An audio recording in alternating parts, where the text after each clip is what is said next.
the monster dragged the massive carabao downstream, but got stuck under the bridge, so Javar got a good look at the culprit. So why couldn't the croc pull the carabao under the bridge? The water level was too high, so the legs of the bridge were blocking it.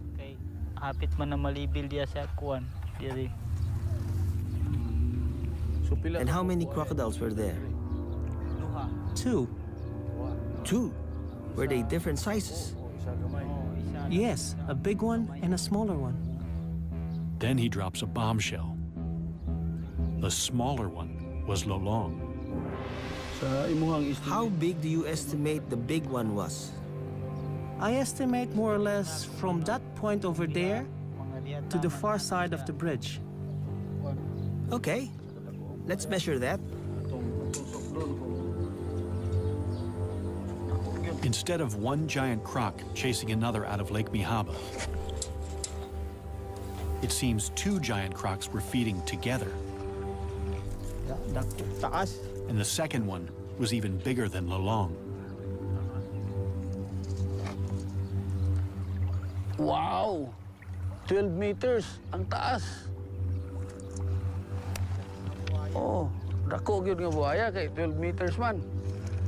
Ronnie now has 2 sightings of a croc even larger than Lolong, the one they captured. And no incriminating material in Lolong's stomach. So another croc could be responsible. Good news. An expert is on his way to measure Lolong and see if he's a contender for the world's largest croc. Dr. Adam Britton is the go-to guy for crocodiles for the Guinness Book of World Records. He certified the current record holder only a few months ago. At 5.5 meters, Australia's Cassius Clay is the world's largest captive crocodile. Lolong could be bigger. Nothing can prepare Adam for what he's about to see. Here we go, Adam. Let's So see Lolong. this is Lolong. Yep. Oh my God. Oh, he's absolutely huge.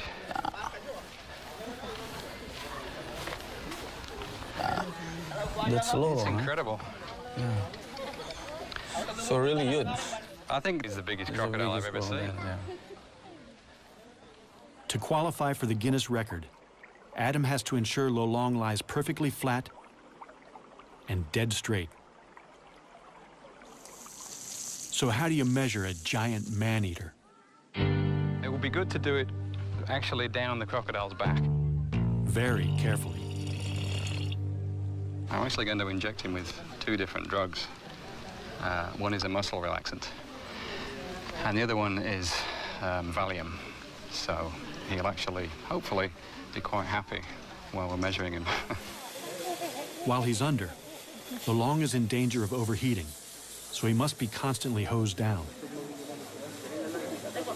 Adam has never sedated a crocodile this big before, and he's not sure how long it will take. But it's a large crocodile, and it's going to take a long time. Relative to how long it normally takes, it's going to take a long time for this drug to actually take effect.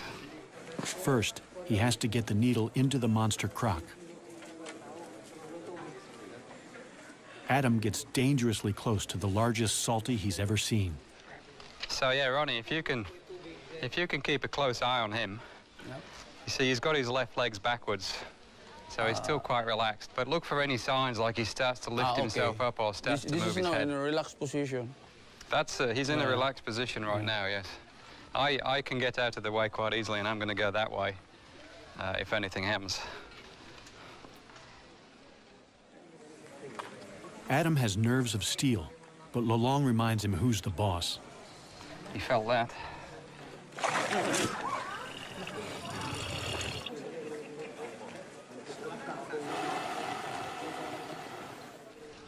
He's got some really powerful muscles that run down his tail, and this is intramuscular. So I'm just gonna go between the scales here. You see, this skin is so soft, it'll just go straight in. If I were to try and get it through there, it's actually quite tough. Okay,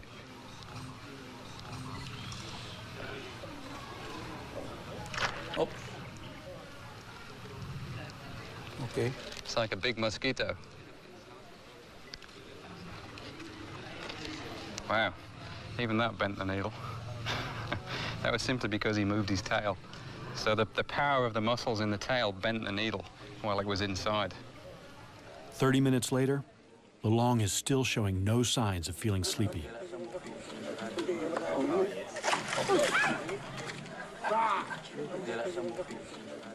It's actually good. Every time he swings like this, then his blood is pumping.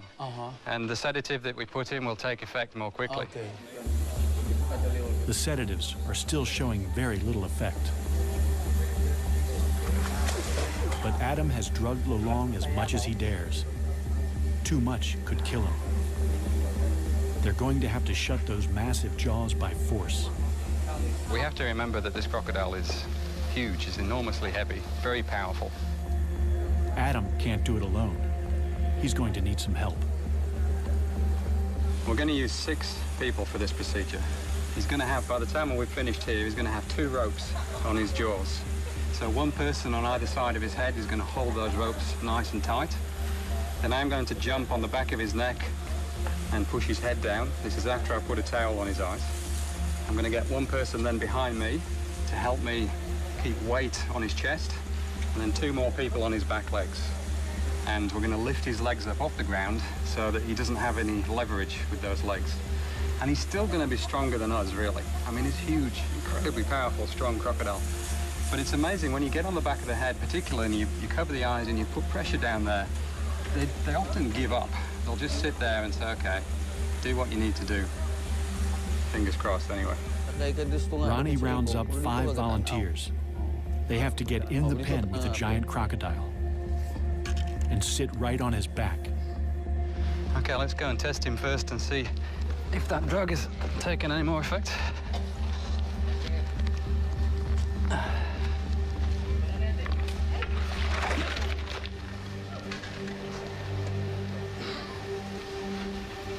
Yeah, just poke him, just touch him gently there. You see the way he tried to flick his head then?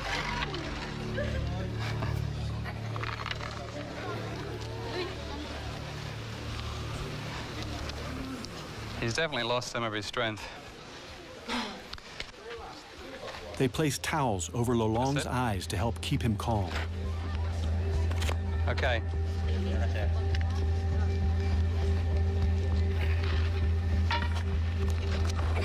Holy mackerel. Okay, quick, grab his legs. Now we need someone. Okay, everyone on, someone with the tape now to tape his jaws. Then it sticks to itself. One more, that's good. Okay, break him off. Scientists know very little about giant crocodiles. Also, I'll take one off. This is the first time anyone's been able to measure a living croc over 6 meters. Okay, is everyone good? Yep. Okay, good job. I mean, I'm so used to doing this, but everything's scaled up. It's amazing. It's like measuring a dinosaur. It's just, it's amazing. I'm not used to this. 84. 84, what was the name? 84, that's the interorbital.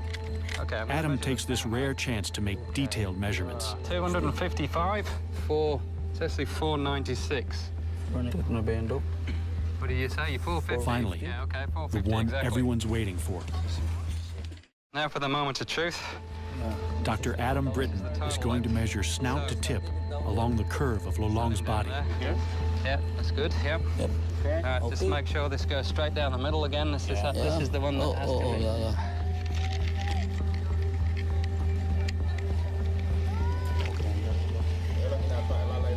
Can I get someone to hold this? 6170. 6170. Which is the largest saltwater crocodile in the world. 6170. In fact, that's the largest crocodile in the world, full stop. 6170. Lolong is 6.17 meters long, the largest known living crocodile, by more than a half a meter. Time for a photo opportunity as Adam declares a new Guinness World Record. The official size of Lolong is 6.17 meters.